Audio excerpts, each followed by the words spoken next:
Hello बच्चों, let's see this question. The question says that hormonal regulation of cardiac activity involves the hormones dash and they are secreted by dash. ठीक है, options are first option epinephrine, norepinephrine, cortex of adrenal glands, B epinephrine, norepinephrine, medulla of adrenal glands, C thyroxine, calcitonin, thyroid gland, and D aldosterone, corticosterone and cortex of adrenal glands. ठीक है, तो यहाँ पे basically cardiac activity की बात हो रही है, कार्डियक एक्टिविटी की मतलब कि एक्टिविटीज ऑफ द हार्ट। ठीक है, अगर हम बात करें कि बेसिक एक्टिविटीज क्या होती हैं, बेसिक एक्टिविटीज जो है हार्ट की दैट आर ऑटो रेगुलेटेड मतलब सेल्फ रेगुलेटेड। ठीक है, वो सेल्फ रेगुलेटेड है, that is why heart is known as myogenic. ठीक है, इसलिए हम क्या कहते हैं, हार्ट को मायोजेनिक कहते हैं। ठीक है, क्योंकि ये काफी फंक्शंस जो हैं खुद से ही करते हैं, रेगुलेटेड खुद से हैं।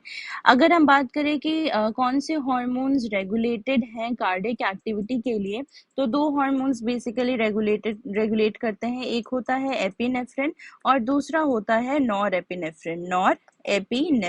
ठीक है, तो ये दो मेन हार्मोन्स हैं जो कि कार्डियक एक्टिविटी को रेगुलेट करते हैं। ठीक है, और अगर हम बात करें कि इन्हें हम कलेक्टिवली बोलते क्या है, तो कलेक्टिवली इनका नाम क्या है, कैटेकोलामाइंस। ठीक है, कैटेकोलामाइंस। ठीक है, और ये किससे रिलीज होते हैं, they are released by adrenal medulla. Adrenal medulla इन्हें रिलीज करते हैं, they are released by adrenal medulla. तो बेसिक फंक्शंस इनका क्या क्या है कि ये रेट ऑफ हार्ट बीट को रेगुलेट करते हैं। ठीक है, रेट ऑफ हार्ट बीट। फिर दूसरा फंक्शन है इनका कि स्ट्रेंथ ऑफ हार्ट कॉन्ट्रैक्शन, कितना कॉन्ट्रैक्ट करेगा, स्ट्रेंथ ऑफ हार्ट कॉन्ट्रैक्शन एक रेगुलेट करते हैं। और दूसरा क्या फंक्शन है, तीसरा, एक ये हो गया दूसरा, और तीसरा क्या इनका फंक्शन है, रेट ऑफ रेस्पिरेशन को रेगुलेट करते हैं। ठीक है, और भी इनके फंक्शंस है, बट बेसिकली हार्ट से रिलेटेड ये इनके तीन मेन फंक्शंस हैं। तो ये एड्रिनल मेड्यूला से रिलीज होते हैं। अगर हम बात करें थायरॉक्सिन और कैल्सिटोनिन की, तो थायरॉक्सिन और कैल्सिटोनिन दोनों ही कौन रिलीज करता है, थायराइड ग्लैंड रिलीज करते हैं। ठीक है, they both are released by thyroid gland. और अगर हम इनके फंक्शन की बात करें, तो थायरॉक्सिन जो है ये बेसिकली आयोडीन से रिलेटेड होता है। ठीक है, कि इनका अगर हाइपर सिक्रीशन हो तो ये हाइपरथायरॉयडिज्म कॉज करते हैं, हाइपरथायरॉयडिज्म कॉज करते हैं हाइपर सिक्रीशन के टाइम पे। ठीक है, तो इनका हार्ट से कोई रिलेटेड नहीं है। अगर हम बात करें कि थायराइड जो थायरॉक्सिन जो है वो थायराइड ग्लैंड के मतलब डेवलपमेंट में ये हेल्प आते हैं। ठीक है, या नरिशमेंट करते हैं। अगर हम बात करें कैल्सिटोनिन की, तो कैल्सिटोनिन भी थायराइड ग्लैंड ही रिलीज करते हैं। मेन इनका फंक्शन होता है कि increase the calcium content in blood. ठीक है, ये कैल्शियम लेवल्स बढ़ाती हैं, calcitonin hormone in the blood. इनका भी कार्डियक एक्टिविटी से कोई रिलेटेड नहीं है, तो हमारा सी ऑप्शन तो गलत है। डी की अगर हम बात करें एल्डोस्टेरॉन, तो एल्डोस्टेरॉन बेसिकली क्या है, मिनरलोकॉर्टिकॉइड है, मिनरलोकॉर्टिकॉइड।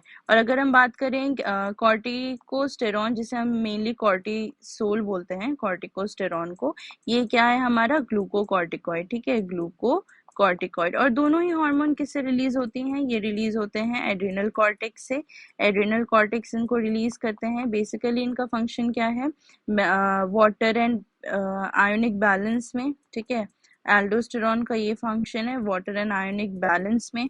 अगर हम कॉर्टिसोल की बात करें, ये दोनों ही हार्मोन क्या है, स्टेरॉइड हार्मोन्स हैं। ठीक है, तो बेसिकली इनका जो है कार्डियक एक्टिविटी से रिलेटेड नहीं है। हालांकि कॉर्टिसोल जो है कार्डियोवास्कुलर सिस्टम को रिलेट करता है, रेगुलेट भी करता है, बट कार्डियक एक्टिविटी के हार्मोनल रेगुलेशन की बात करें तो मेनली दो ही हार्मोन्स है, दैट इज एपिनेफ्रिन और नॉर एपिनेफ्रिन, जो कि एड्रिनल मेड्यूला सिक्रीट करता है। तो हमारा करेक्ट ऑप्शन क्या हो जाएगा, epinephrine, nor epinephrine, cortex secrete नहीं करता, ये ऑप्शन गलत है। Epinephrine, nor epinephrine, medulla of adrenal glands, तो हमारा बी ऑप्शन बिल्कुल सही है।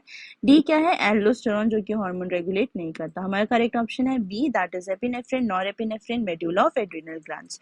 Hope you understood the concept. All the best, thank you.